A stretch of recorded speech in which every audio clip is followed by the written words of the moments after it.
Good afternoon and namaste. Welcome to a very special session on the significance of Indian Prime Minister Narendra Modi's visit to Poland and Ukraine, which is jointly organized by Civil Diplomacy Foundation and Nepal Institute for International Cooperation and Engagement. Before I start, let me briefly introduce NIICE, which is Nepal Institute for International Cooperation and Engagement, that is based in Kathmandu. It is an independent, apolitical, and non-partisan think tank, which is registered under Companies Act of 2006 of Nepal, and we undertake independent research and activities on issues of international relations, foreign policy, security studies, and issues of development. Anastasia Chalenko from Civil Diplomacy Foundation will talk about CDF, but before I hand over to her, I'd like to give an overview of today's discussion.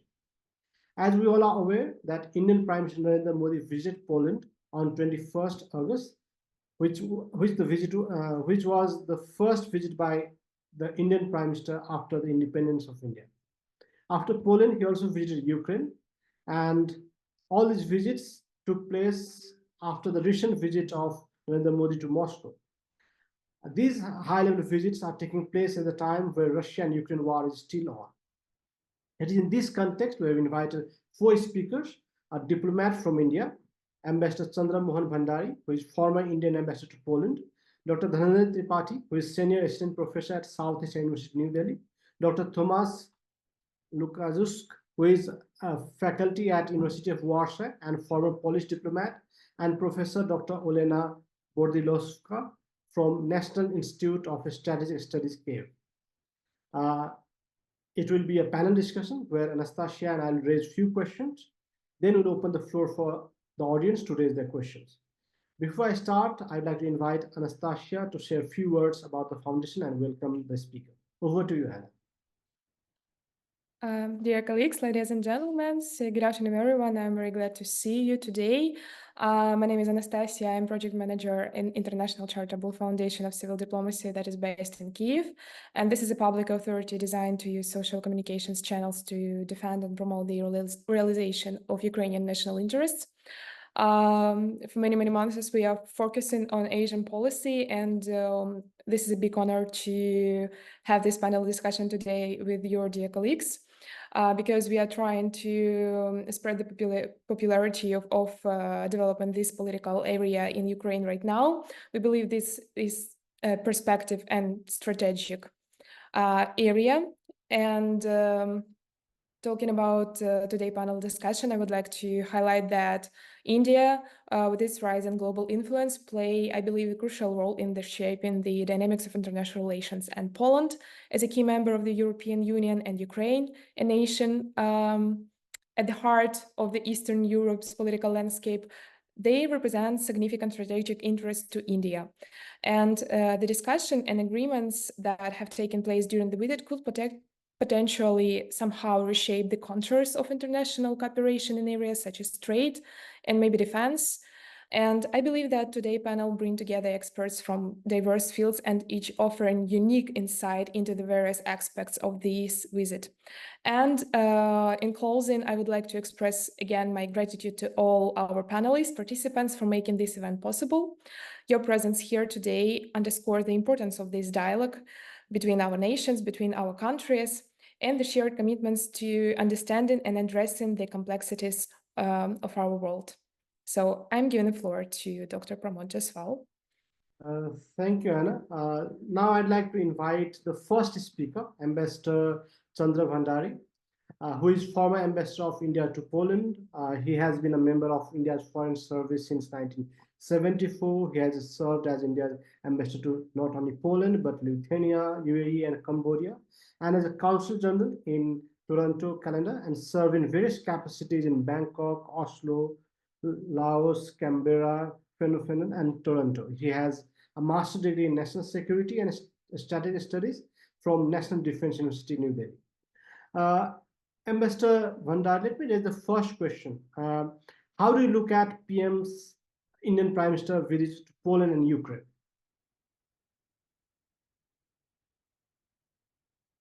So please unmute yourself. Hello, good evening, everyone. And first of all, let me say today is Janmashtami in India. So it's a national holiday and the birthday of Lord Krishna. We know Lord Krishna as the super diplomat. So he really, participated in many conflicts and tried to resolve them in his own way. So that way,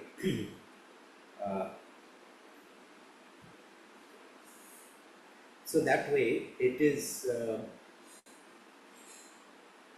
a unique day today that we are able to discuss Prime Minister Modi's visit to Poland and Ukraine. Now, I would say that I will not like to see this visit only in the context of the Russia-Ukraine conflict that's going on currently. I was just, thinking, when I look at the Polish embassy in New Delhi, Polish embassy in New Delhi is located on Shanti Path. And it's, if you look at the campus, it's a used campus. So all the embassies which had very close relations with India in the 1950s, they were given, lands. So we can actually judge the relations between any two countries by seeing the location of the embassy in New Delhi, where it is. So that shows that India's relations with Poland were right from the beginning, right from since our independence.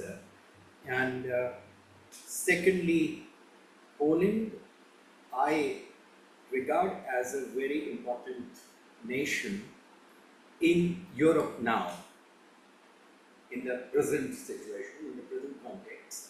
I regard Poland as a key player because it is strategically located between the former West, so-called West, and the East, what we are saying Central Europe now. Its population is also sizable.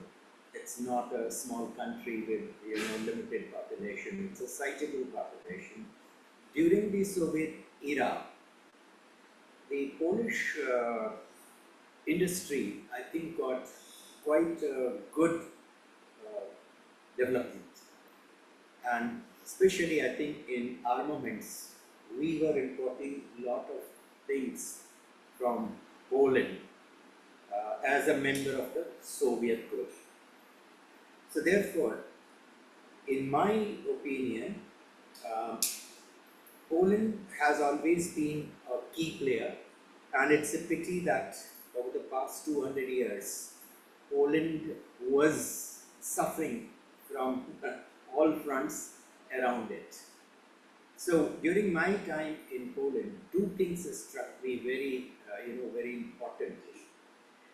First thing, I found that in Poland, the joint family system is very strong.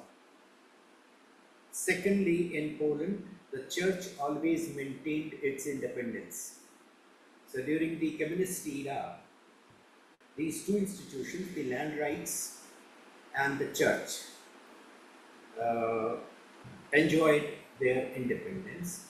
And I think in the post, say 1990 onwards, Poland has progressed very well, and especially, the changes happened because of the breakdown of Soviet Union, and each country looking for itself. So with that background, I will say that India's relations with Poland are right from the beginning. I would say that perhaps they got neglected in the 90s and 20s when we were focusing more on our own side. But since the coming of the present Prime Minister Modi, he has given international relations a very high priority. And right at the time of his first inauguration in 2014, he had invited all the SAARC countries, heads of government, for his swearing in as the Prime Minister in 2014. And since then, Prime Minister Modi has focused both on development of the Indian economy, our infrastructure in particular, and at the same time he has laid very high priority on international relations. And so much so that last year we hosted the G20. And the G20 slogan that one earth, what is that? One earth, one family, and one future.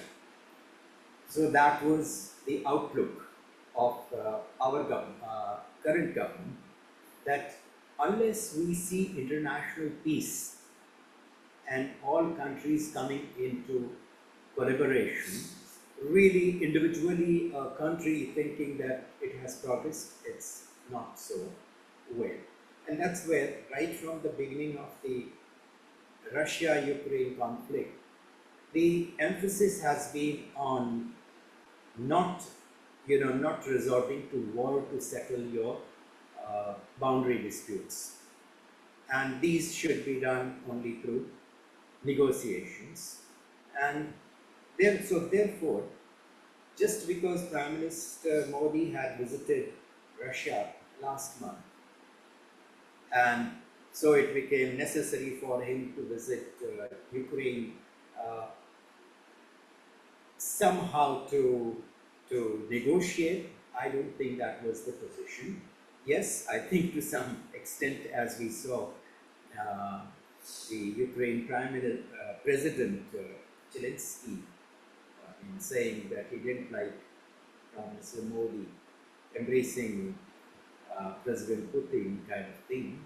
So it's not that it was to soothe those ruffled feelings, but this visit primarily was, yes, we can definitely say it was definitely to say that, well, if Russia is a strong partner of ours bilaterally, then Ukraine also is an important partner country. And Poland, because you would have seen Prime Minister Modi's visits are always 2, 3, 4 countries. Wherever he has gone in the last 10 years, he would always choose the country which has been neglected so far. So I would say that he has visited repeatedly countries, and all countries, and that's same thing here, that if the target country was Ukraine, then Poland was taken as an important neighboring country. And also primarily because during the start of the conflict, as you know, we had a lot of students stranded, not only the Indian students, but a lot of foreign students. And therefore, at that time, getting those students out from the conflict areas was very important. So, our ministers actually went to 3 countries: Poland, Romania, and I think the third country was Austria, if I'm not mistaken, or neighboring country. So we tried, create those routes through which these students could be safely, evacuated from the conflict zones. So therefore, Poland had, assisted in that process, and I think the largest number were expatriated through the Polish corridor. So that's how I say. So I think this was a major triumph for Prime Minister Modi to thank. Also in Poland we have a new government, and Prime Minister Tusk, is a very important leader because he has spent a lot of time in European Union.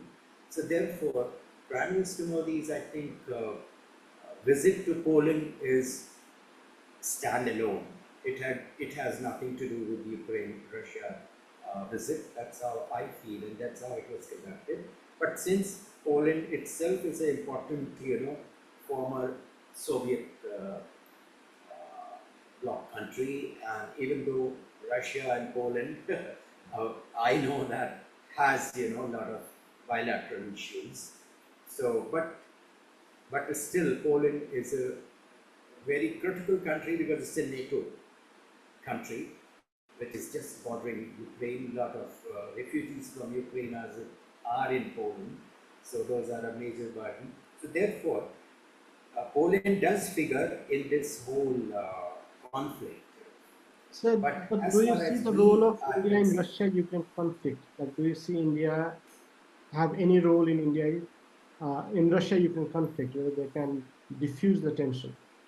no, I mean, Prime Minister Modi is definitely wanting to press this point right from the beginning. You know, for the past 2 years, he has been emphasizing on both sides. Whenever he has met President Putin or President Zelensky, he has met several times, spoken on telephone to them. He has emphasized that war is not the option and it should be negotiations, and the two sides have to decide how they want to negotiate. They need a third party to, to come in, or they can do it directly. So directly, obviously, it's not so convenient, but obviously through mediators, and that's where I think Prime Minister Modi has offered his good offices. That's what I think. I think it won't be said in public, but privately that is his actually approach. And I think those were again and again emphasized in both capitals, both in Moscow as also in Kiev. So I think I will like to stop at this point. Thank you so much. I would like to go on and introduce to you one of our speakers next. This is Ambassador Tomasz Łukaszuk, is a member of Faculty of Political Science and International Studies, University of Warsaw and Global India Project. Basically, he also a former ambassador to Poland to Indonesia and Timor-Leste and India and Nepal, director of Asia Pacific Department of Ministry of Foreign Affairs, Poland, and mainly his research interests include also South and Southern Asian countries foreign policy, maritime governance in the Indian Ocean region, and one more expert from Ukrainian side. This is Dr. and Professor Olena Bardylovska. Is a famous Ukrainian Indologist. She was working in National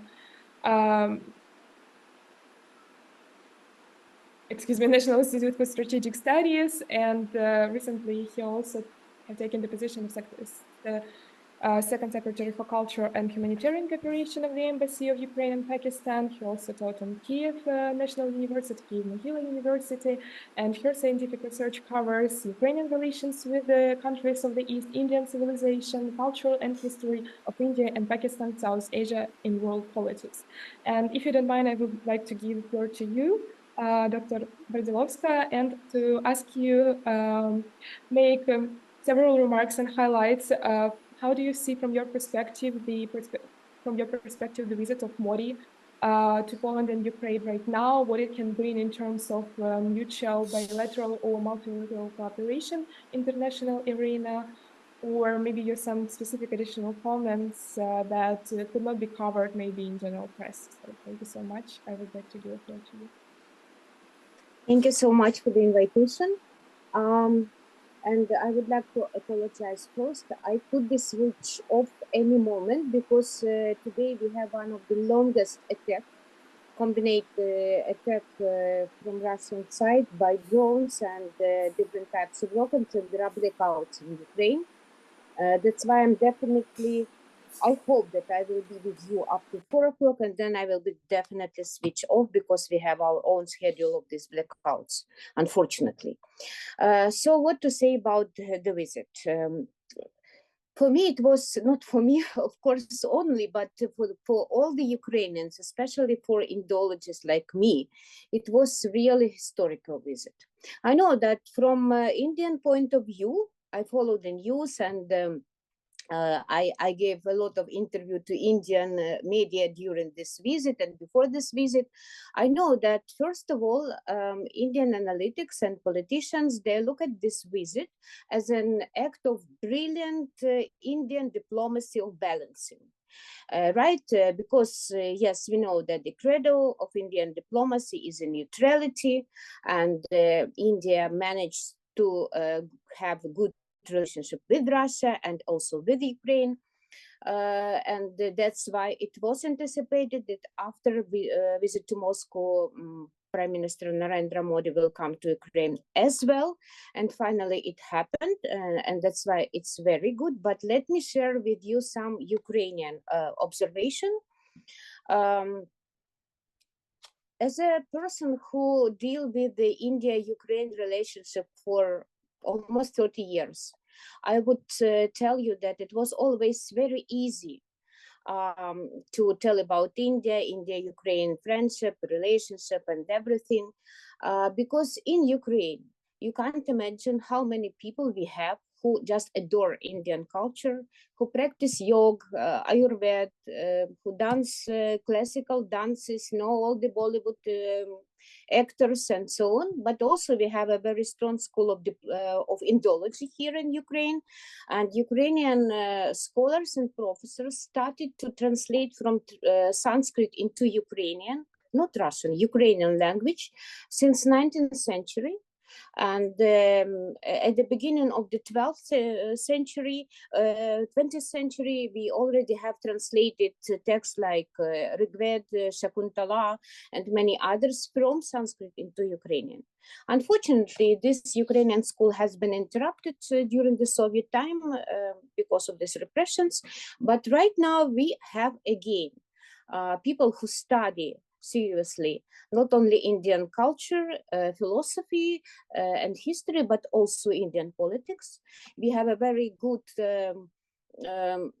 educational system, starting with the secondary school up to the university, where students learn Hindi and Sanskrit also. And when Narendra Modi came to Ukraine, actually had the chance to meet our children, our students, and to speak in Hindi to him. We all welcomed him from the very morning at 8 o'clock in the hotel together with our Indian diaspora. So everything looks quite good. But I would say you frankly that when this war started, Ukrainian people, many of them, were very upset with the Indian position.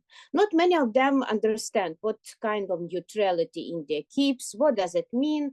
And there were some things which really upset Ukrainians, like India did not vote in favor of Ukraine in the United Nations, right?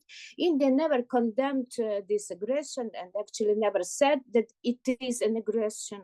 And instead of that, put this term conflict. Then also our president have not been invited to G20 summit, despite of our kind request to do that in Delhi last year.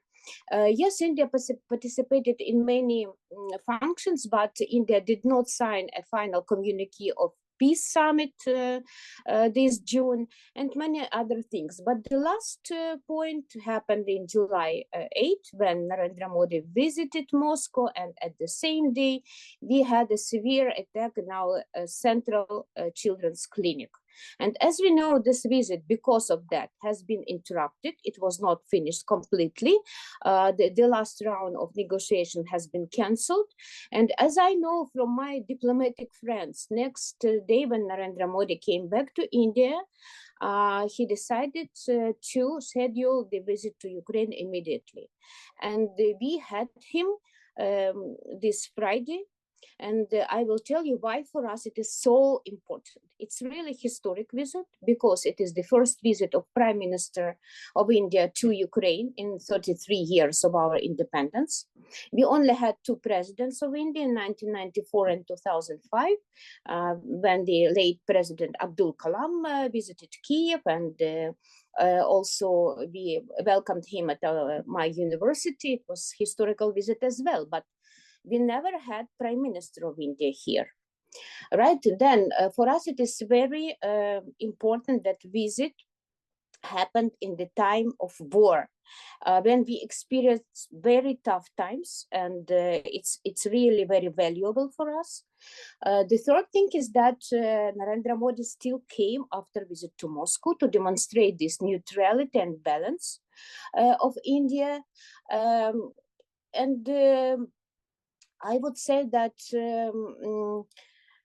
it was also very important for us to let him know how Ukrainians feel ourselves during this war, what we do, how we combat Russian aggression, what we are struggling for actually, and also what is the aim for us, what is the purpose of this war, what kind of war, and what we actually want. And the main maybe point of this discussion was peace, right? And the Prime Minister mentioned many times that this is not the right time for war right now. And he said many times from Samarkand into 2022 up to this visit in Kiev, that we need peace, we need diplomacy, we need negotiations. It is very much welcomed. And I will comment it in my last maybe notice, but a part of this visit was historical as well because of bilateral relationship, because we signed 4 very important agreements, and it was a special 17th package of humanitarian support from India to Ukraine. And we understand that if India supplied us with this support, it definitely demonstrates a clear understanding who is the victim of this aggression and who is an aggressor. So it was very warm welcomed really by many people in Ukraine, and it was very important visit of Narendra Modi together with our president to the museum. It's a special exposition about the children who became the victims of this war. And I think myself, I can see it, and I had a chance to welcome him personally as well. I can see that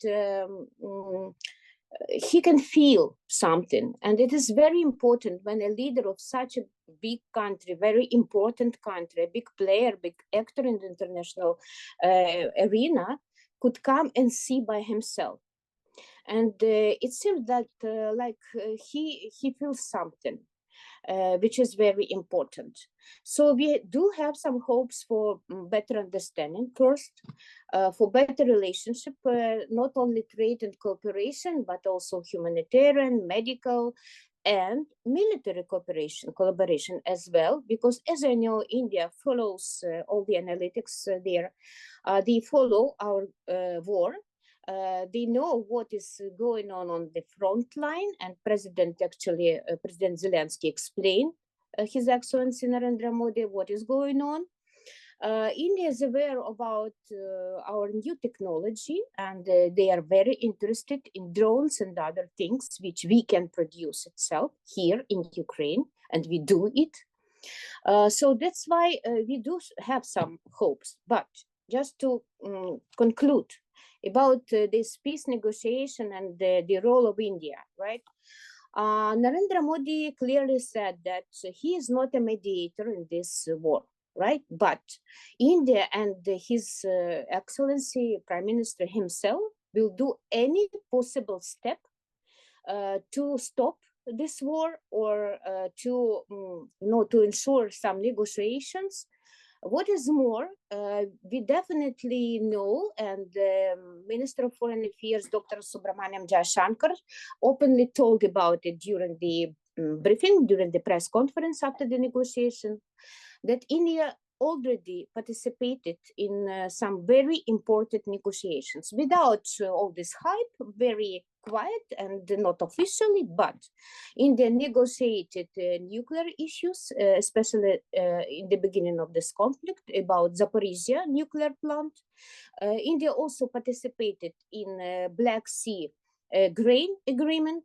That is about the food security. India already accepted the participation in the implementation of some points of peace formula of President Zelensky, like ecology, humanitarian issues, children. all this very sensitive and very important for us, right? But one thing to be mentioned here that yes, we are talking about the peace, and I gave a lot of interview to Indian media, and they asked me what I would like to say to Prime Minister and to Indian people, and I always said that yes, Ukraine is the first nation in the world which really wanted this peace. We never planned this war. We never even think about it, and we never think it is actually possible at current situation in the world. So for us, peace is crucial, but not at any price. And as I said, there was a lot of discussions and negotiations which were quite short, but still longer than it was anticipated. Not half an hour, but more than 2 hours. They talked to each other. And our president said, yes, diplomacy is very good, but sometimes we can't trust diplomacy because it will be a very high price, and we can't trust diplomacy in the case when the price is 1/3 of our territory. The reply was that India is always stays for territorial integrity of Ukraine. And this one is really very important. Because, you know, it is not possible to negotiate with people who came to kill you, to steal your children, to destroy your country. And that's why for us, it is very important to tell the world, to tell the India that we have not to stop this war somehow, because it will be another frozen conflict, which we don't need. We have to win this war, and we insist on our territorial integrity, and we insist in justice, law, the UN statute, and many other principal things which have been violated by Russia. And I think that in that case, in case of this visit, it was a very good chance to understand each other better, to bring some messages and to give some messages. And we know about many mantras of Indian diplomacy, like Vasudhaiv Kutumbakam, and we know that Bharat, India is Vishwaguru or Vishwamitra, and we know this Shanti mantra. But I would like to say that we have our own mantra, which is not only Shanti. Shanti, Satya or Vijay means peace, justice, and victory, because for us it is an existential war, the war for independence, and it is our satyagraha. And during this visit, actually, Narendra Modi visited the monument to Mahatma Gandhi here in Kyiv, which we have, and we still believe that this visit can help to understand our position better, which is not bad for the very beginning. Right? And then let's see how it will be negotiated for. Thank you. Thank you, Ms. Elena. Going on the topic of peaceful initiatives by huge Asian actors, I would like to give a floor to a representative from the country, one of the key allies of Ukraine in this war, Mr. Tomasz. I would like to ask, from your Polish perspective, how do you see the visit of Modi to Poland right now? How can it be somehow influence on the general geopolitical landscape in the Eastern European countries, and can it be somehow evaluated as a comparable to Chinese initiative that we could observe before? Thank you so much. Thank you. Thank you very much for inviting me to the seminar. I spent dozens of hours commenting on Polish media during the visit, and after it, I even yesterday, one of the journalists called me and asked about the comment.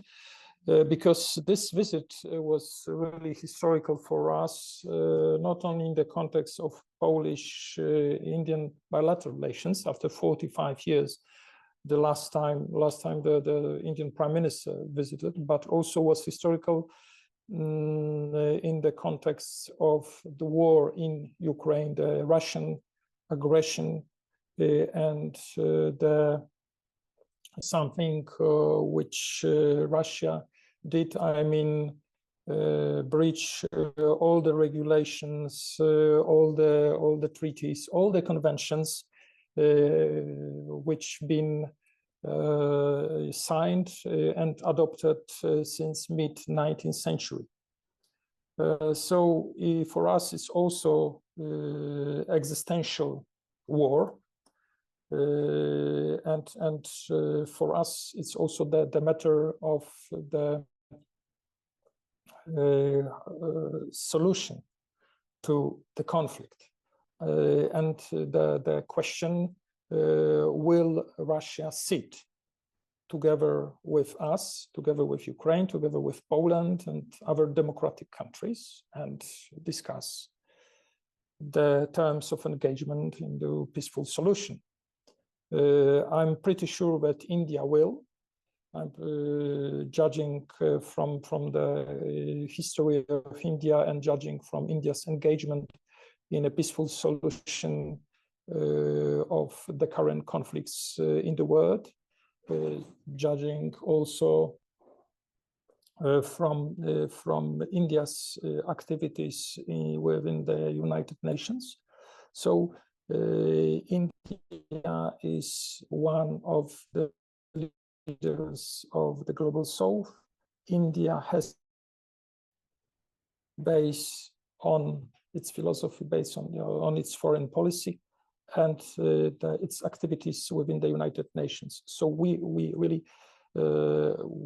we are glad that the visit of Prime Minister Modi took place, and it took place in combination with Ukraine, because the war in Ukraine and the peaceful solution to Ukraine is our priority number one of our foreign policy now.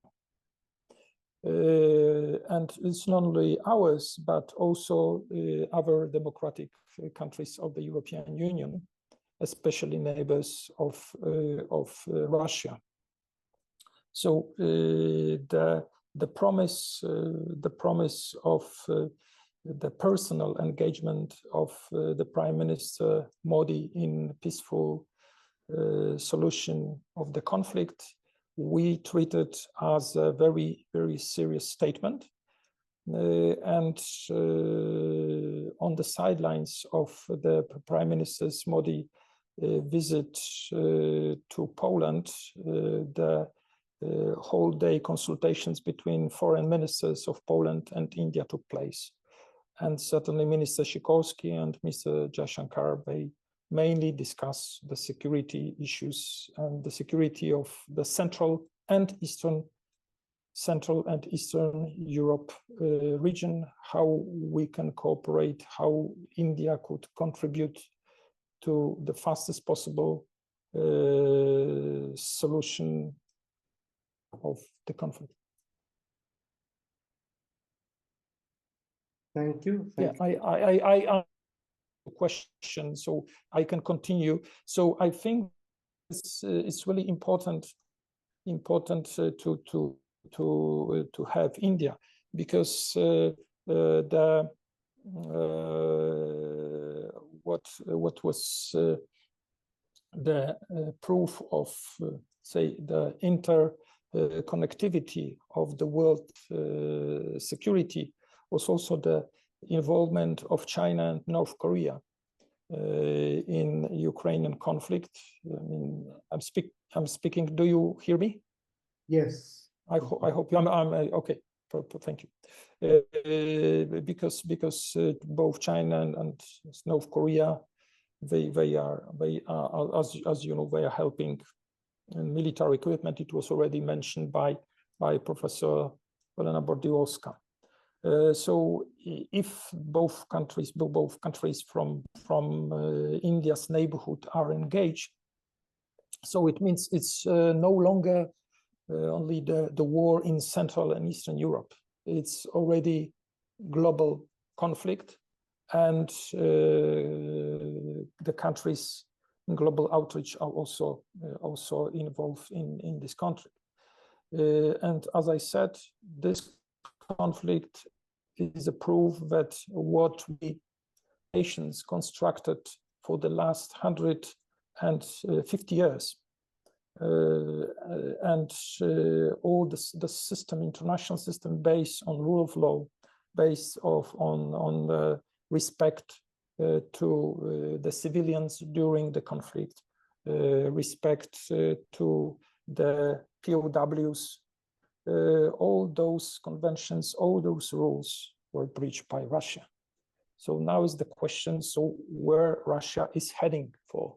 I mean, to the Middle Ages or to crucifixion of the enemies? I don't know.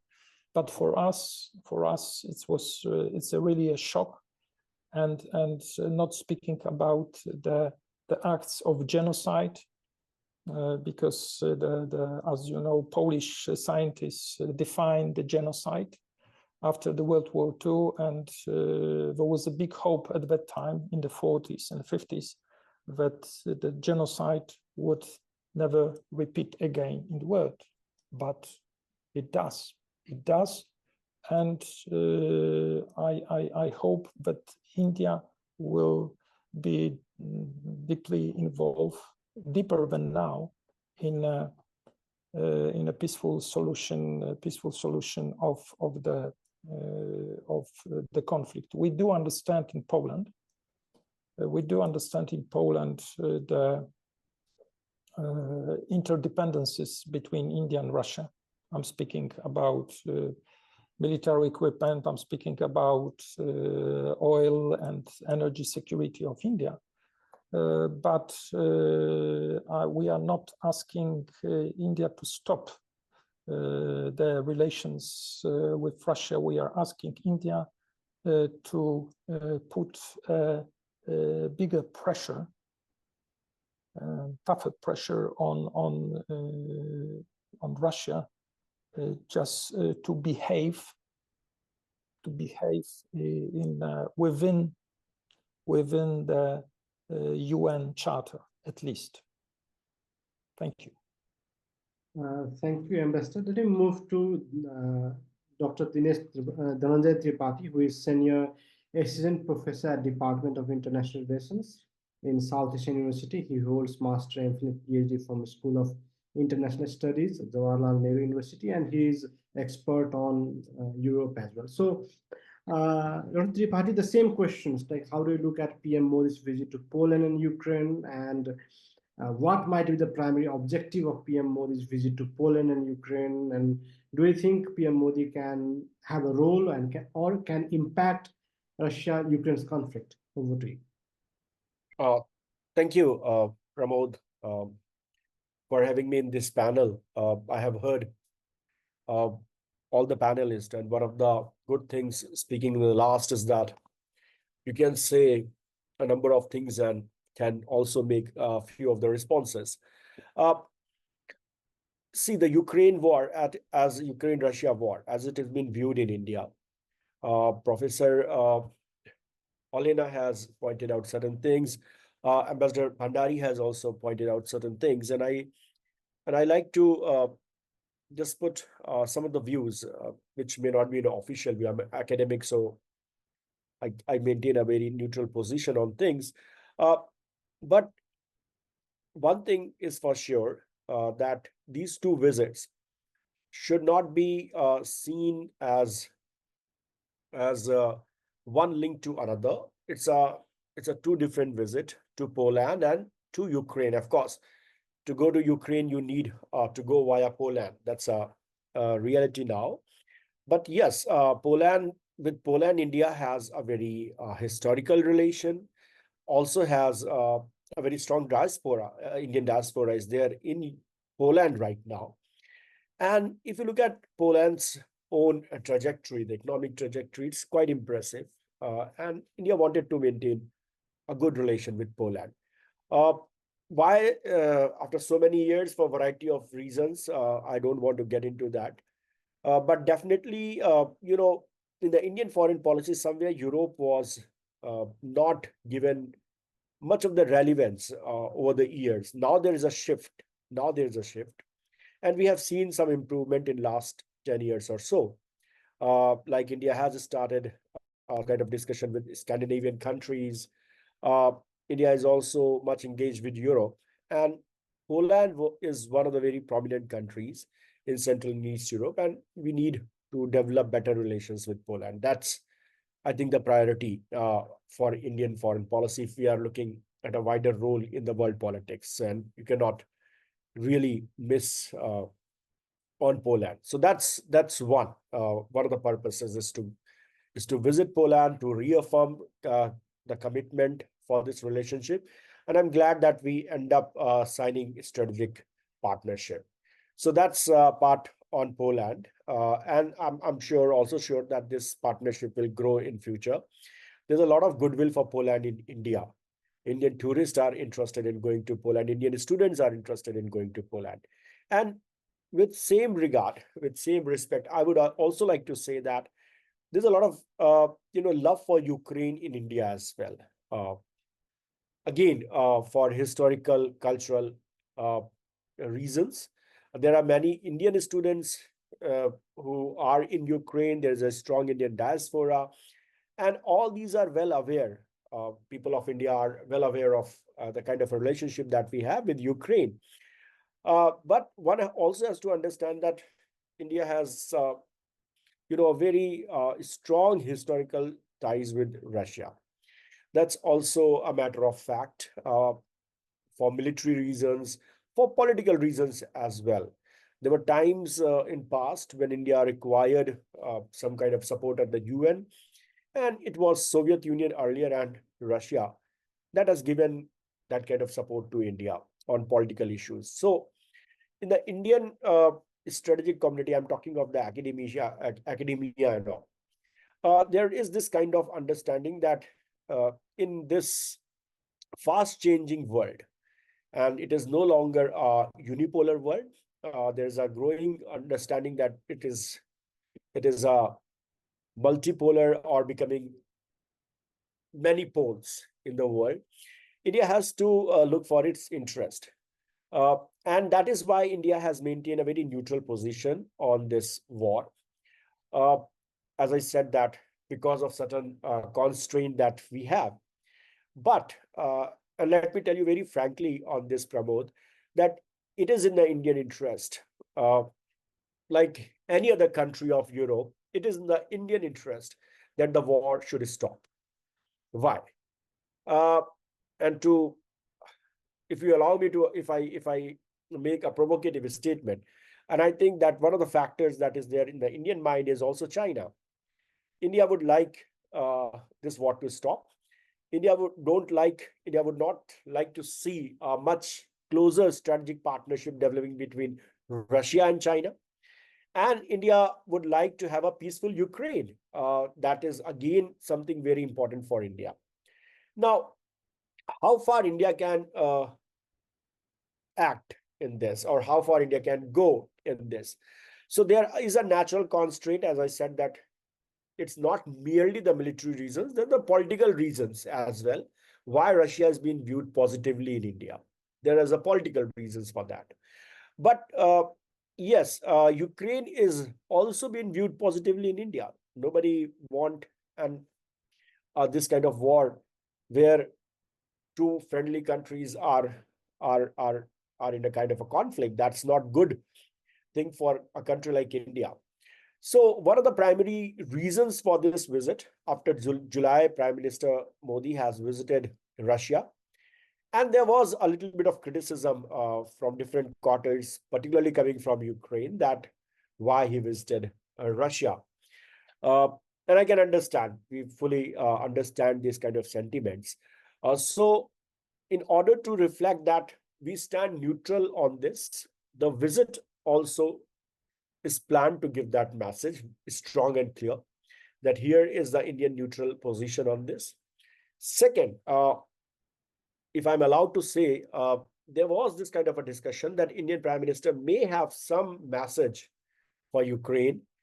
India wanted to play that role, but the complication of this war, and Professor Olina has rightly pointed out, there are a number of emotive, realistic, military issues that is involved in this war. It's not a very simple kind of a war right now.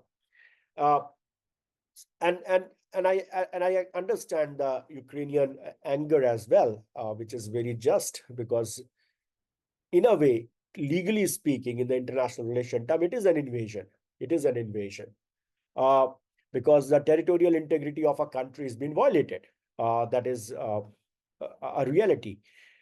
So one of the things that India wanted to, or Prime Minister Modi during this visit wanted to exhibit loud and clear, is about the Indian neutral position.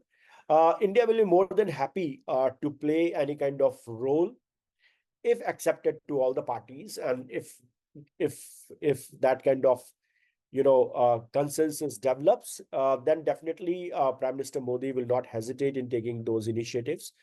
He's been known in past of taking some certain bold initiative in the international relation front. So, but and I would like to stop here. If there are questions, I would like to reply. But one has to understand that India's capability, in order to bring many actors on certain terms and conditions, there is sometime, I think, a misread or misreading on that front. One also have to understand that while India is a growing power, India is viewed as an important actor in the international relation. There's a question on capabilities as well in the international relation, as how far you can really pressurize Russia. Means if somebody thinks that India has a very strong sort of influence in a way that it can pressurize Russia, I think that sort of readings are not correct. Of course, we have influence on Russia. India have influence on Russia. We have a good partnership relationship. But how much you can pressurize, that's one point, or how much you can influence, that's also related with it. So yes, there's a capability question. So let us not make very strong judgments or conclusion based on that. But at the same time, and I would like to end by saying this and reiterate this, that the war is not in India's interest. I'm saying it as a neutral person. This is not in the India's interest. Peace is in the India's interest. A peaceful Europe, a peaceful Russia, and a peaceful Ukraine is in the India's interest, both in the terms of Europe and in the larger geopolitical context. India will definitely not like, and again I'm reiterating that, India will definitely not like a very close strategic partnership building between Russia and China in a long term. That is not at all in the Indian interest. And India would, and I'm again repeating that India would be happy to play any role provided it's acceptable to all the parties and some kind of consensus develop in the international relation. India will not hesitate in that. And as I know, Prime Minister Modi's foreign policy, Indian foreign ministers' own bold initiatives on the international relation, at least this, the team Modi will not hesitate in taking it forward. So thank you very much.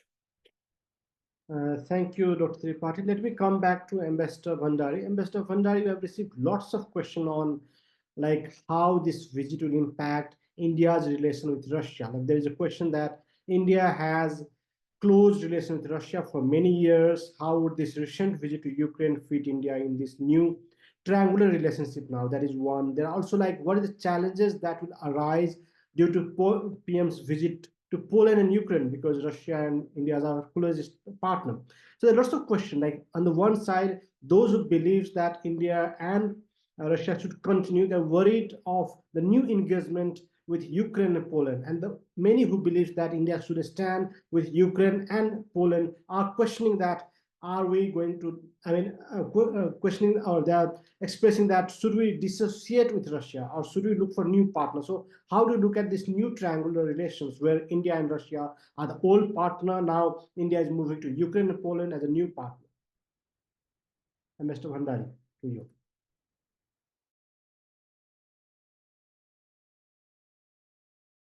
Sir, please unmute yourself.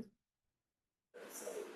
Yes, we can hear you. So Thank you very much. So I was saying that we cannot, I mean, just a straight answer is we cannot just take India's relations with other countries in just one, concern, that is the Ukraine-Russia conflict. So it's currently in the multipolar situation where there are so many players. We haven't talked of the NATO as a group, standing behind Ukraine. So the neutrality aspect is very important. If you become a kind of partner in one side of the conflict, you can't play a kind of mediating role. So for any mediating role, the mediator has to be neutral between both sides. So our partnership with Russia has stood its time, and that is right from our independence onward. I don't need to go, on the non-aligned movement and so on, how we try to tread a very clear, line for us in international relations, that we are neither with the Western Bloc nor with the Eastern Bloc, but we will play a non-aligned policy, and each country has to look after its own interests as well. So today, when you look India with such a large population, and that population which is now present in every country, we talked of diaspora, and say in Poland, in Ukraine, any country we now go, we have the Indian diaspora, a strong diaspora that is contributing to the local, their new migrant nations. So I, from my own times in Poland, know for sure how much bonhomie it is there between the Indian population, Indian diaspora there, and Polish people. And likewise, I would say that for me, I was quite impressed. The kind of warm feeling, as Professor Elena very clearly, expressed, the Sanskrit studies or yoga or other studies, Indian studies. Likewise, I think in Central Asia, in Russia also, the Indian studies have been right from the very beginning, not just since our independence. I think that's a really cultural past, I would say, that India's cultural, I won't say influence, but India's cultural,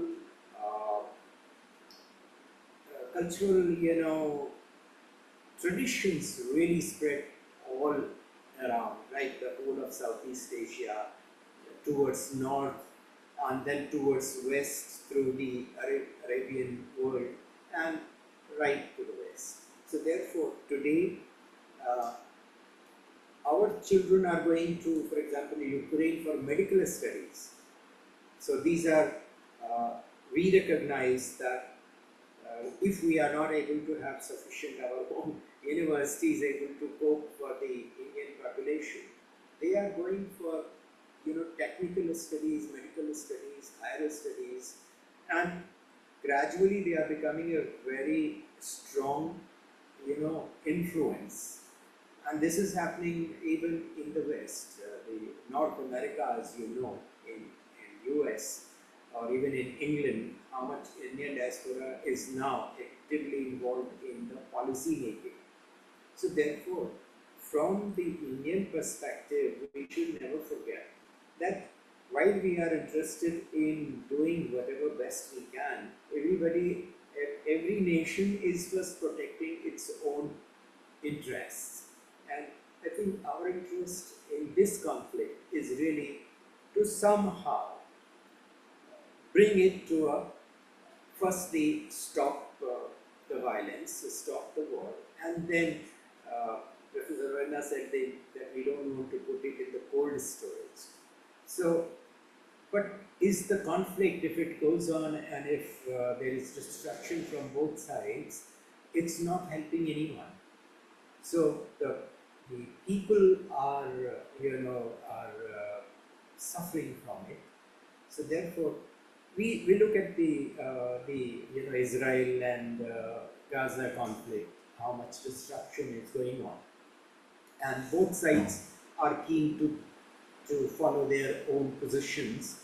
So there, a third party obviously cannot do much. So therefore, I would say that our interest definitely is in seeing that this conflict should not further expand, and should, as soon as possible, come to first kind of stop further violence, and then, of course, a negotiated settlement.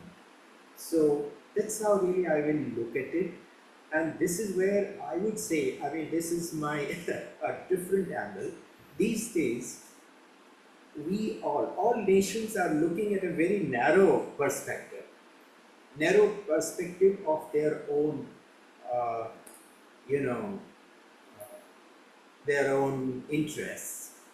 So therefore, unless we look at the wider perspective of interest of every nation, how can we ensure that every nation's interest is on the negotiating table, that how two countries' relations, if they are affecting a third party, they should be taken into account, kind of thing.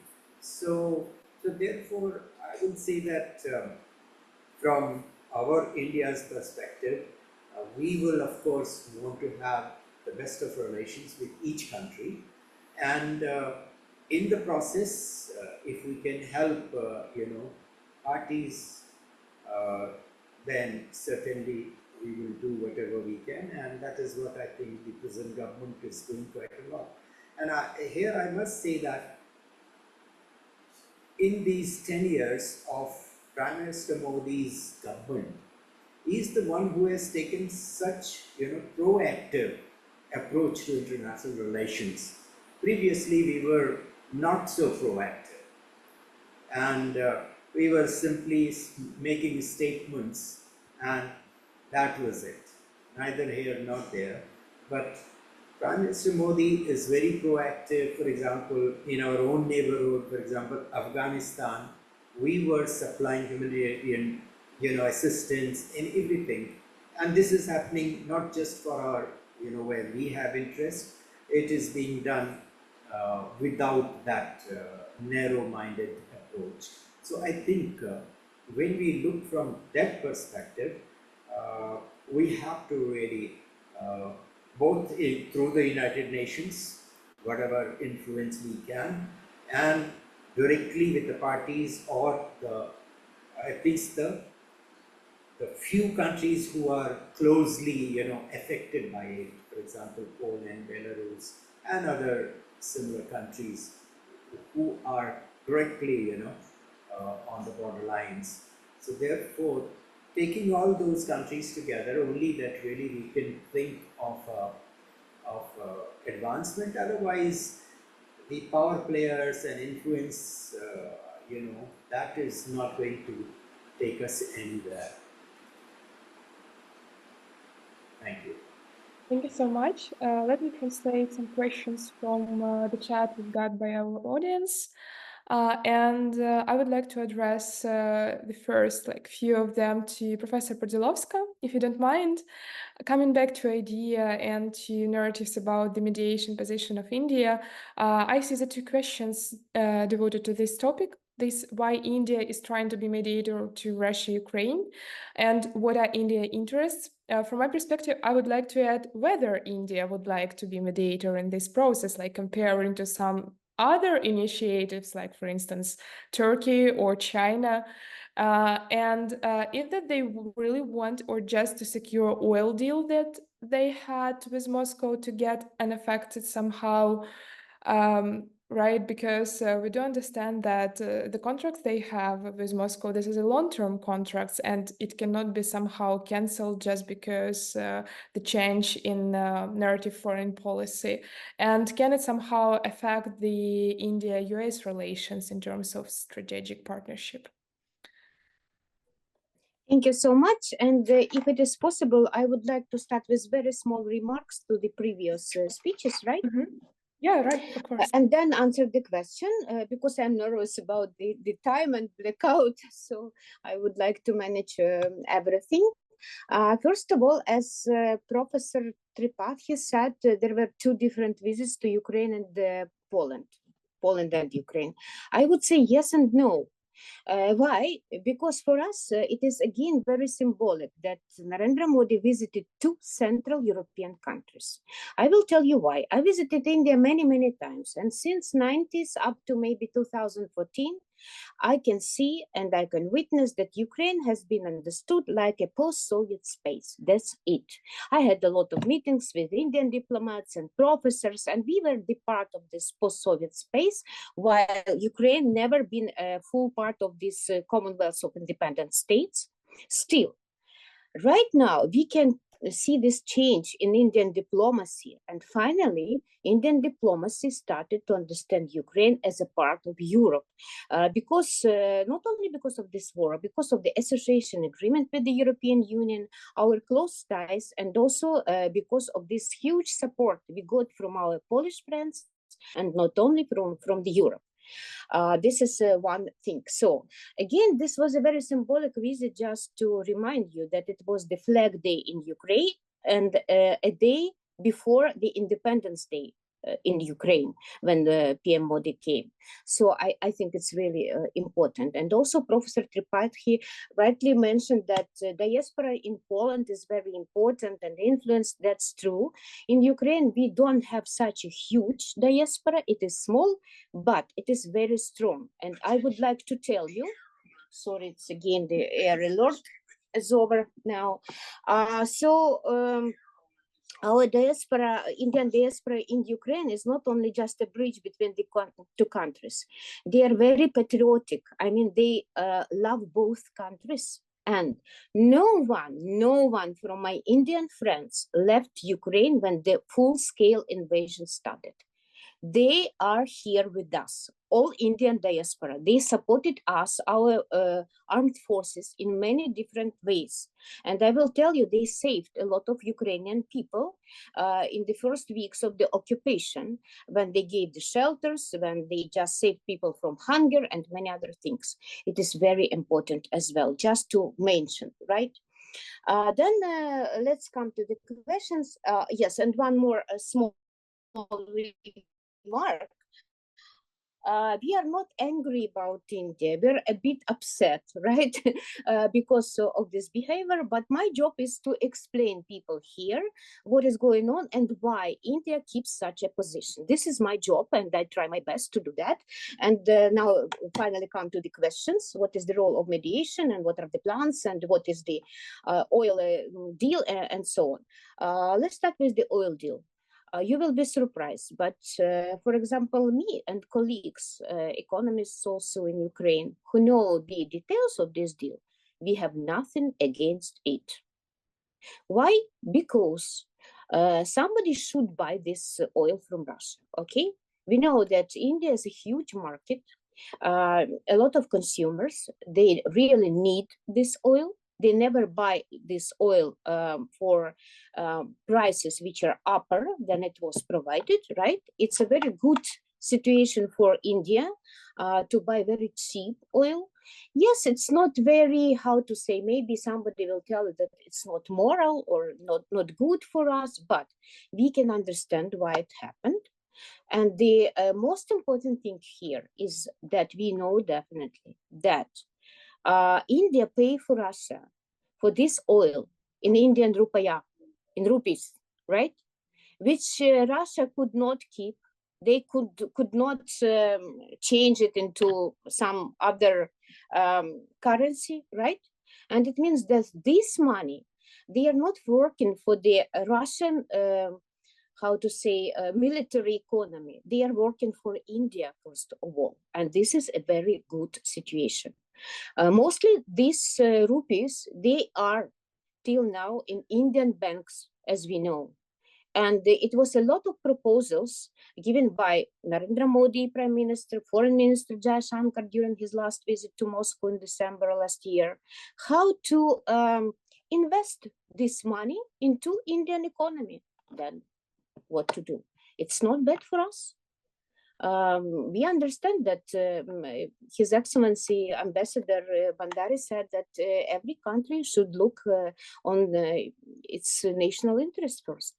And it is really, this oil deal is not a political deal. Oil is about oil, first of all, we understand it. Then about the mediation. We know that India has no such clear plans like Brazil or China, and we believe it is for better. Again, it's a good news because we don't need something to be declared, but something which could not be implemented, such as Chinese plan. We will never accept it because there is no mention about territorial integrity of Ukraine in this plan. So how we can accept this plan? And if India did not propose something openly, but India is working on different spheres of these negotiations, it's not bad at all. It is good. And again, what for to proclaim some kind of mediation, and what for to to invite both sides to sit and to have negotiations at the same level? How it could be where Russia is aggressor? Ukraine is protecting its own interest.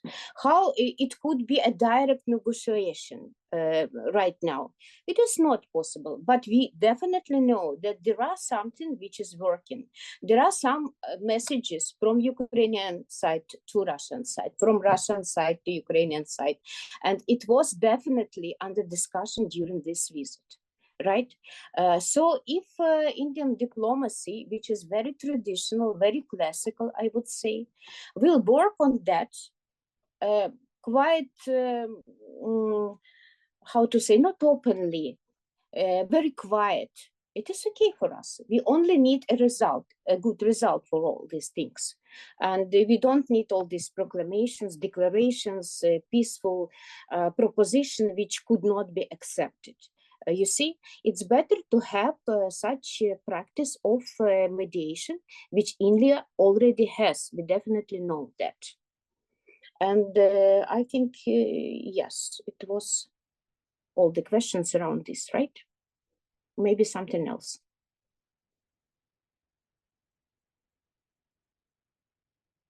Thank you so much. I see in our chat the next 3 questions. The first 2 questions are for Ambassador Handari. The first is also devoted to mediator position of India. So India has not attempted to play the mediator, unlike other states. Neither does it have a peace plan for the ongoing conflict. It is proactively neutral. However, if there are any possibility that Prime Minister Modi's interaction with President Zelensky is being interpreted as a plea for de-escalation, since Ukraine has incurred significant gains in the Kursk region in the past 3 days, seeing that India and Russia are perceived to be on a diplomatically sound footing. So the question is to Ambassador Handari. Question about it.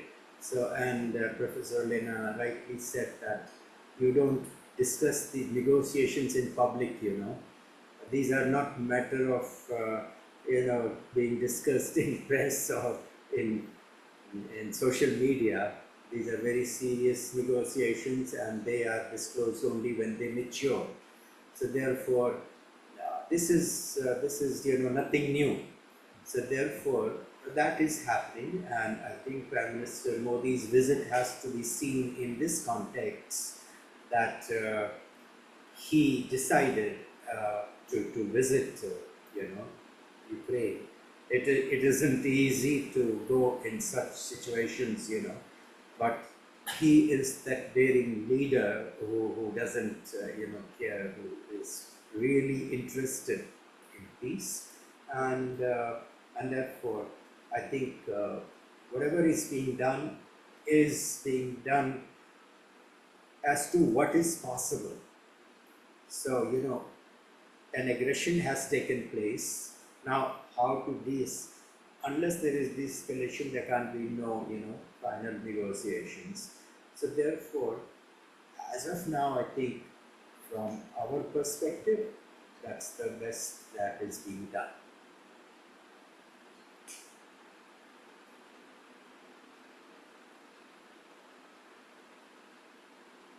So let me take over. Like we have also received lots of questions on like India's foreign policy, whether it's non-aligned or like for India's foreign policy autonomy. Like there's a question like what might have pushed Modi to visit Ukraine and Poland after Russia?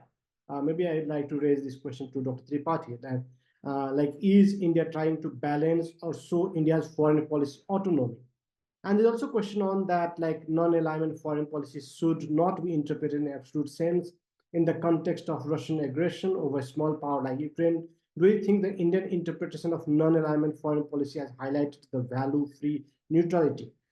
Does it seem like a strategic interpretation of non-aligned foreign policy? And there are many other questions in similar pattern, like how to look at this change of sides within a very short time of India. So, Dr. Tripathi, would you like to comment? Yeah, just like again, I would like to start with this that peace is in the interest of India for different reasons. Uh, and India would not like this conflict to prolong. Means if that is what we can do. Uh, Second, for any kind of negotiation, it can't be done for this kind of a conflict. It's a very the situation is not easy right now. So you need a variety of things. Firstly, maybe you start with some kind of engagement with both the sides. You have to bring or build consensus on few issues. Uh, then one of the very important thing that is required is de-escalation, and then you can touch on the difficult questions. So one of the points for this visit is actually a clear indication from the side of India. I've already said that to show that we are neutral. It's not that we are standing with any side. So to give that message. Second, which cannot be said because we're not aware of what all is there, but there's a strong, kind of a talk in India that Prime Minister Modi had some message. So it's not merely it should not merely be seen as a visit. There is much into it, and when I say much into it, I refer or I'm actually wanted to say regarding the peace or some kind of negotiations, some kind of discussions. Now, and India, this can be a beginning of a long-term engagement, just a beginning. So we may see some more things coming up in future.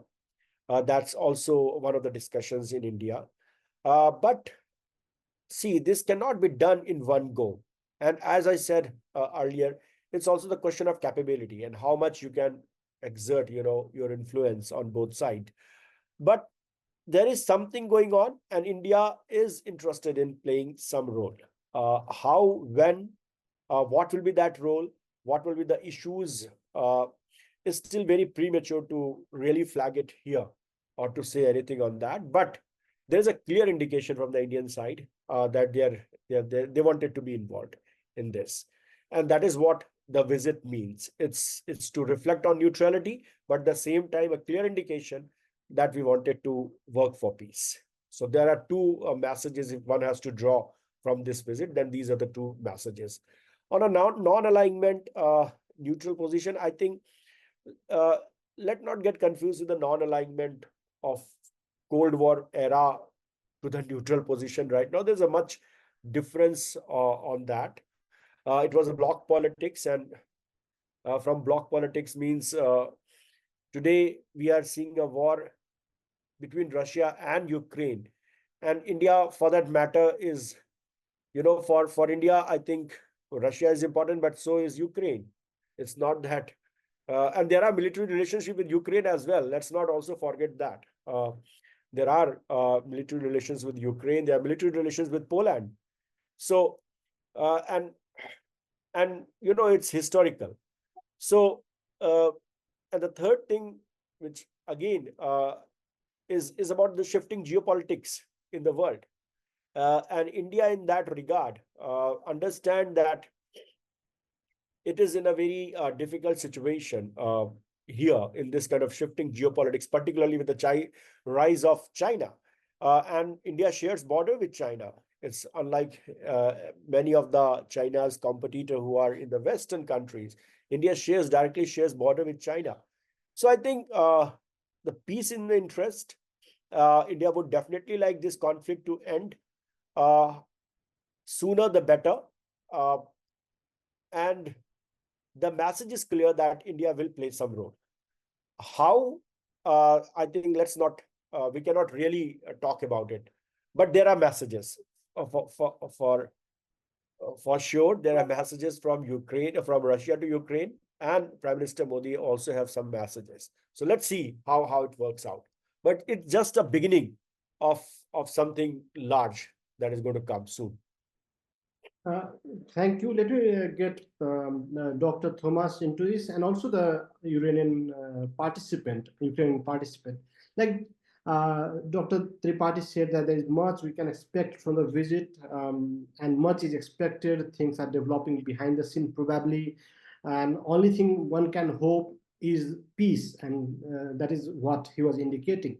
Similarly, like towards the end of July, when Ukrainian Foreign Minister Kuleba visited Beijing for the first time, there was similar speculations that there is something there is some development going under behind the scene, and that development would be peace. So how do Poland and Ukraine look at it? Who is playing the peace deal? Whether it India or China or both? Or are those speculations just in Beijing and Delhi, or it's also in Ukraine and Poland? I would like to ask both the speakers. Do you see peace being peace coming in near future in Poland? Do you hear that? In Ukraine, do you hear that? Dr. Tomasz, over to you. Yes, thank you. Sorry. Yes, thank you. Thank you very much. So I think that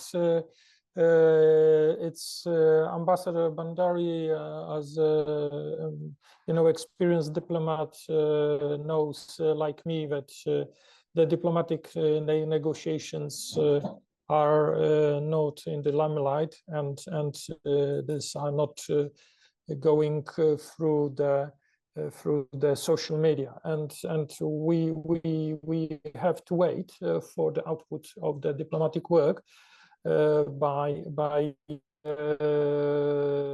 Minister Kuleba, Minister Sikorski, Minister Jaishankar, and Wang Yi, Chinese foreign minister.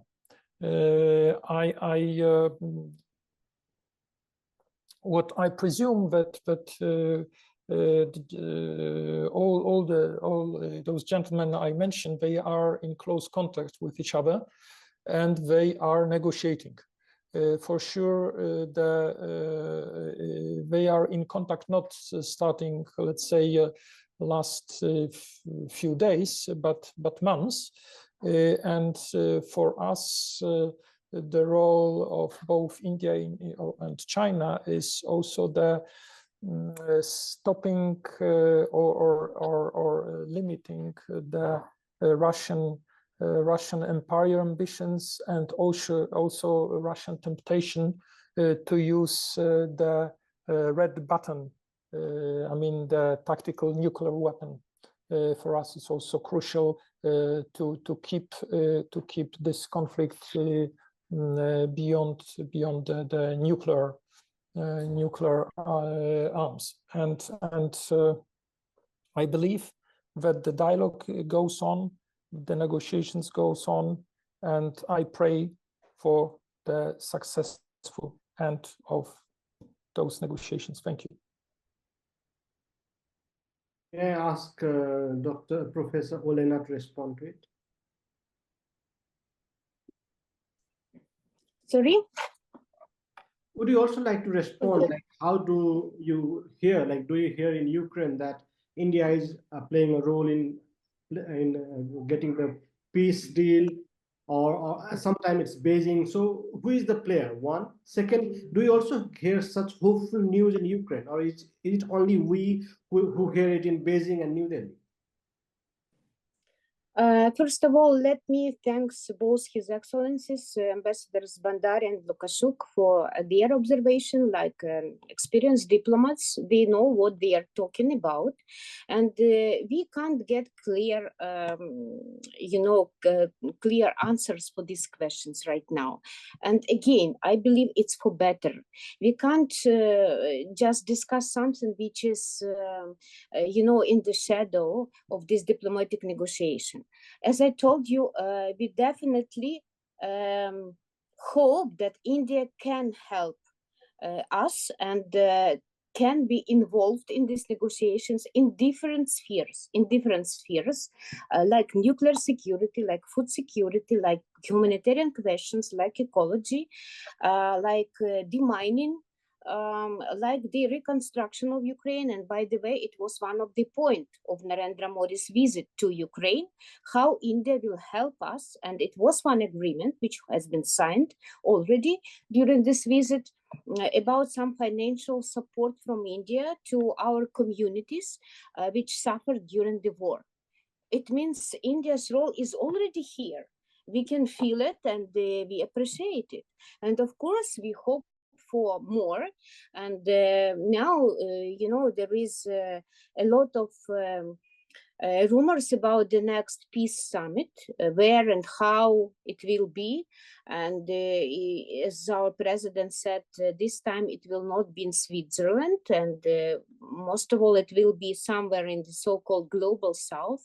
And even maybe in India, he said. I'm just quoting him, and I'm not suggesting. But still, it means that India is very important, first of all, as a country, as a nation which has a very deep, peaceful tradition, right? First of all. Second, India's diplomacy under Narendra Modi is really very proactive. India has a very good relationship. By the way, it was a question how it is related to the relationship with the United States. We know that already we got a very positive reaction from the United States about both these visits. So it means that India is a global player of the high level rank, right? As a member of G20 and many, many other formats, can be a negotiator, even without proclaiming such a role.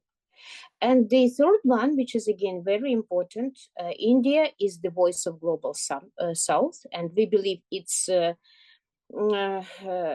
claims to be such a voice have more roots than Chinese, because India has a soft image, a very peaceful image in every country of the global South. And that's why really all these, even virtual summits, which India had already 3 on the global South, right, could help to bring again Ukrainian position to these countries, which is very and very important. Yes, I know that everyone believes that Ukraine's relationship with the West is so deep, and we really rely on this support, military equipment, weapons, and many other things, and we are really very grateful to our Western partners. But the main thing is here that Ukraine needs friends not only in the West. We need friends everywhere, because Ukraine was a friend to every nation in this world. Ukraine is famous in this world like a very trusted food security partner who supplied a lot of things, not only to India, but many, many other countries. And we would like to continue to be in this kind of good relationship with everyone. And for this reason, we have to stop this war, definitely. That's why India again is very, very important. Thank you. Thank you so much, Professor Elena. I may have like one small additional questions, and I see it also from our audience, because there were some rumors about that the fact that Prime Minister of India can bring some messages personally to President Zelensky from Putin, for instance. Maybe you can hear something about it. So is it true whether it's possible to pass on some messages from president to president on such high level? So whether it were when Prime Minister visited Kiev or not? I can't tell you, was it a message or something clear, right? But I will quote His Excellency Dr. Jaishankar, who mentioned this. He got the same question from somebody from our Ukrainian colleagues during the briefing, the press conference after this visit. And you know, his answer was so diplomatic and so unclear that we can guess that yes, maybe it was a kind of message. What I can say, I really think that Prime Minister Narendra Modi can feel the how to say the will of the Ukrainian people, the things which we are experiencing, and under these circumstances, when he gave, even if he gave this message from Putin, it was in a very correct manner, I do believe, because he can see the difference, let's say, and he can understand finally that Russia is not the Soviet Union, first of all, and Ukraine is not Russia. Let's say like this. I think Professor Olena had said right in the beginning, in your first exposition, that when Prime Minister Modi met President Zelensky, it was for 20 minutes, but it went on for 2 hours. So they were not talking, general things. They were really obviously looking at much deeper aspects. So therefore, we can't say that he was carrying a message from President Putin for President Zelensky. No. I mean, these are the serious negotiating things that you try to see where they can start. At least bring the parties to, face to face. And so therefore, obviously, yes, these are very strategic visits, and they are definitely, I mean, it is in our interest. It is in Russia's interest also to see to it that they have good, peaceful neighborhood all around it. It is in Russia's interest as well. So therefore, if Russia doesn't want its neighbors to go to the Western, alliance, obviously it has to look after its neighbors better than, So therefore, I think we shouldn't look it in a very narrow perspective. We should really have also this point about non-aligned, I was just mentioning that point, that when we looked in the 50s and 60s, when the world got divided into 2 blocks, you had to be either with the Western bloc or with the Eastern bloc. You couldn't be, and that's the time when India took the position, no, each country should have its own interests in the forefront, and therefore we took that position that we are not aligned neither with the West nor with the East. So we are looking at what is good for us, and that's how we stood. And I think currently, happily, India's economic development has really now come to a stage where we are not dependent. So in the 60s, 70s, we were dependent even for food. So currently, if we can sustain a population of over 140 million people, 1,400 million people, it says a lot that how much we have progressed on the economic front, on the technological front. So therefore, today we are in a position to really, influence. And happily, as I said earlier also, the Indian diaspora, a lot of time we say it's a lot of brain drain could have helped India. I don't see it as brain drain. I think today it is highly recognized. Knowledge is really everything. And what India's talent is bringing is that knowledge globally.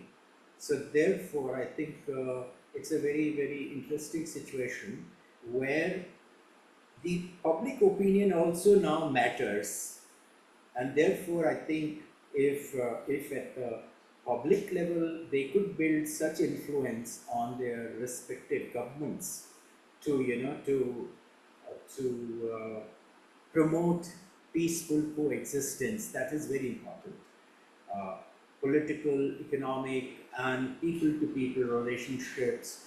That's the only way really now to progress, because with the perspectives of the population, for example, in India itself, when we look at our population and their perspectives, their aspirations, how much they expect out of government for them. So therefore, this situation I know is everywhere. Everywhere, each government is under a lot of pressure from their own, population, and therefore these negotiations have to be in a broader perspective. And I'm personally very happy with, with Prime Minister Modi's approach that he has chosen. His foreign minister, who is, who is a very seasoned diplomat, has had such long, innings, and can bring all that world perspective to such negotiations. So that's what I would like to add. Thank you. Thank you. We are coming to the end of the session. We hardly have 10 to 15 minutes. But let me give one question which I've received from the audience that can be a wrap up. And if you want to add something more, please come forward to it. There is a question that what can be the opportunities and challenges that can arise with the visit of Prime Minister Modi to Poland and Ukraine? Maybe for India, if there are any opportunity challenges, are India going to lose Russia or offend Russia? That can be probably, that is one that the person has indicating too. Or do you see the sign of peace deal between Russia and Ukraine? Do you see that possibility? Second, how serious can it become if such deal fails, because there is a role of China sometimes, the role of India, other players in the region are pushing for this deal. Different powers are engaging in this process. So if this deal cannot happen and the war inaugurates, how serious it can be. So maybe you can make like 1 or 2 minutes wrap up on this. So maybe let me go on the reverse order. Maybe I can request Dr. Tripathi to answer like how he look at the opportunity challenge of this visit, whether India has something to gain or lose, whether we see the possibility of peace deal, and whether if it fails, how challenging it can be for the global peace, global order. Dr. Tripathi. Yeah, let me start with the last question first. If it fails, there is already worst. It's the war is already on. So that's the thing. If it fails, it fails. But I'm hopeful. I'm hopeful because of the fact that, and I feel that it's not a challenge. It's a good thing for India. The Prime Minister Modi, this visit has been appreciated by many across the world, not only in Ukraine or in New Delhi, but there's a lot of appreciation for this visit. Something is there very soon. Something may come up. And of course, the involvement of the global South is very much important in this, in peace, any kind of peace that we can think of. Second, I think India has certain credibility in the terms of also some confidence from the Western capitals, which Beijing lacks. So any kind of role that India will play will have much bigger and wider acceptability in the international community than China. So that's another point that I would like to make. The last point, again, I would like to conclude on this, that it's a beginning. It's a beginning. And there is much more that is going to come in future. Indian media have also reported that the next peace deal might be, according to President Zelensky, might be in New Delhi. I don't know that because it's too early to make such kind of statements. But definitely, what will be the location? I don't know. But definitely, India will play a much bigger role in that deal, in that kind of a peace negotiation or peace deal or whatever format it will be. India is going to play much bigger role, and that I'm glad that indication is given by India by this visit. So there is a strong indication from Indian side that we are ready and we are going to play that role. Thank you. Thank you, Dr. Tomasz. Yes, thank you. What I have to admit that for judging the comments we are receiving and the questions, the many people in India, they underestimate the strength of Indian diplomacy. And I can tell you, I made really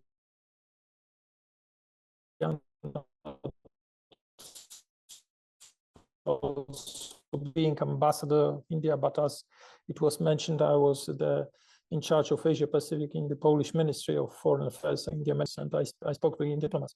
Say, Indian diplomats, they really made a lot in terms of peace and the security, also in the Indian Ocean region, for example.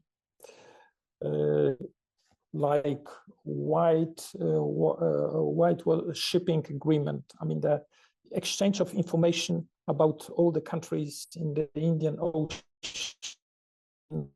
how they are moving, and many other details. Many people before they claimed that it's impossible. It was impossible to reach such an agreement. Not speaking about other Indian initiatives and like Solar Alliance or Green Grid and others. So I would not underestimate the strength of Indian diplomacy. And like Dr. Tripathi, I would say that the Indian credentials are very strong, and it's for me the oral statement by Prime Minister, public statement is like ambassador's statement. I mean, if Prime Minister Modi is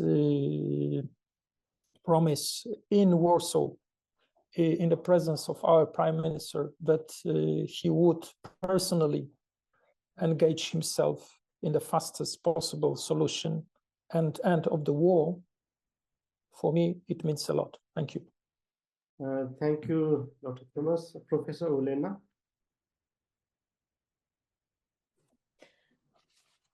In short, I will agree with every word of Professor Tripathi. First of all, thank you very much for your estimation.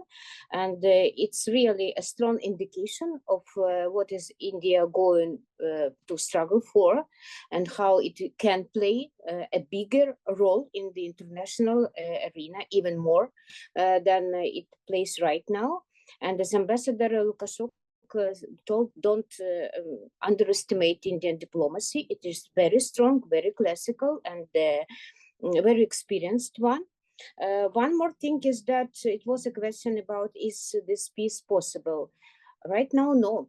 I would say that there is no precondition for having peace right now, because of many reasons. You know, it is the third year of the war, and we struggled a lot, and we actually demonstrated a mirror, because you know, we are still here in Ukraine, in the independent country, against one of the biggest nuclear countries in the world.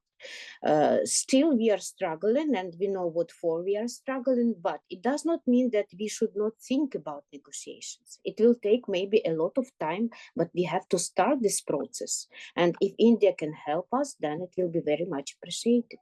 And I would like to thank everyone for this interesting discussion and for the possibility, for chance. For me, it's really very important to bring Ukrainian position on this discussion. Thank you so much. Ambassador Bhandari, over to you, sir. You know, during the thick of East-West conflict, the time period 1972, first US president visiting China.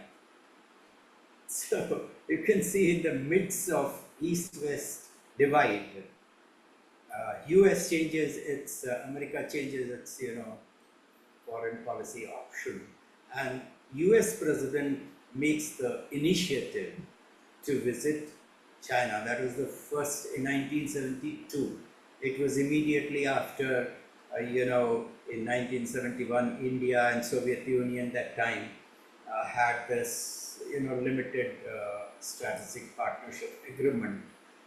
And then Bangladesh thing came, and 72, the US president visited China, so trying to, break the US, that time Soviet China nexus kind of thing. So therefore, international situations evolve. There are no permanent friends and no permanent enemies. So we have to evolve with time, and therefore I think currently now the digital world is no longer limited just to the governments. So now people have their own expectations, aspirations. So all those need to be factored into all such things. So therefore, any country which can play a kind of principled, not trying to just, take advantage of the situation, but play a very constructive and helpful role. That is what we need now, really, for the world community, because it's now digitally connected, and it's an international world community, so to say.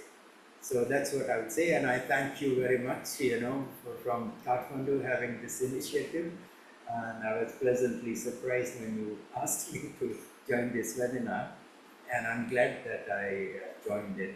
Thank you. Thank you, sir. Here we come to the session. We are really grateful to all the speakers. We hope that peace prevails. Even if Zelensky do not come to Delhi for signing the deal, we can also welcome him to Kathmandu, other parts of the world. Ladies and gentlemen, here we come to the end of today's discussion, the significance of Indian Prime Minister Modi's visit to Poland and Ukraine. I'd like to thank all our valuable speakers, Ambassador Chandra Mohan Bhandari, Dr. Dhananjay Tripathi, Dr. Tomasz Łukaszuk, and Professor Olena Bordy-Lavos for the valuable time. And over to you. Thank you so much. So, 1 second. Yeah, thank you. I would also like to express my deepest gratitude to everyone who has contributed to this enlightful conversation on the significant topic. And our distinguished panelists have provided us with a wealth of knowledge, offering valuable insights into the strategic, economic, and cultural even implication of this visit. And again, to all the participants and audience members, thank you so much for active engagement, thoughtful questions, and contributions.